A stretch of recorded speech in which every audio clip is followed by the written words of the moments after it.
loss of trust and confidence, grave abuse of authority, gross misconduct o gross negligence. Pipila lang kini sa mga rason sa 5 ka mga commissioner sa NCSC nga nagapanawagan sa resignation ni Attorney Franklin Quijano, isip chairman sa maong buhatan.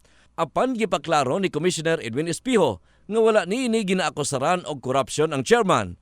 Apan nagsubiti na sila og mga dokumento sa Commission on Audit nga mahimo nilang gamiton sa investigasyon. In him because of his lacking of leadership,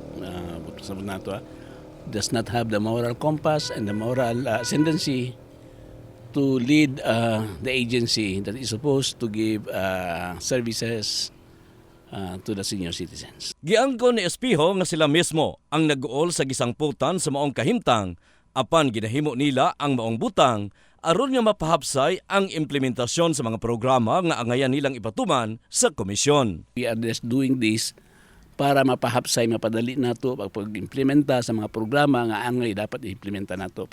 Tungod kay sa tanaw namo sa upat ka tuig nga gipamunuan ni chairman ang ato ang komisyon, wala pa gyud nakalatid og konkretong programa. Tama ra pud ang panawagan katong sa 5 ka commissioner nga pa-resign na si Franklin Quijano as the chairperson ng National Commission of Senior Citizens. Dugay naman di na siya nagpungko panahon pa ni Duterte administration, unya walay klarong programa. Sa bahin sa Oscar Jensen, sumala sa spokesman niini nga sila ang naghinaot nga maresolba ang isyu sa mga komisyoner.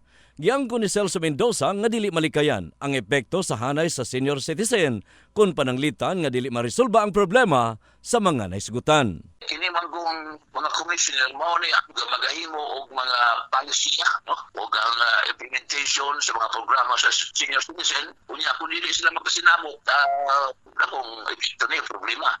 Gisulayan sa news team nga kuhaan sa iyang pamahayag si Chairman Quijano apan nagdumili kini sa pagluwat og pamahayag tungod sa nakaschedule niini nga meeting. In the heart of changing lives, kini si Brigada Dani Casi, Brigada News.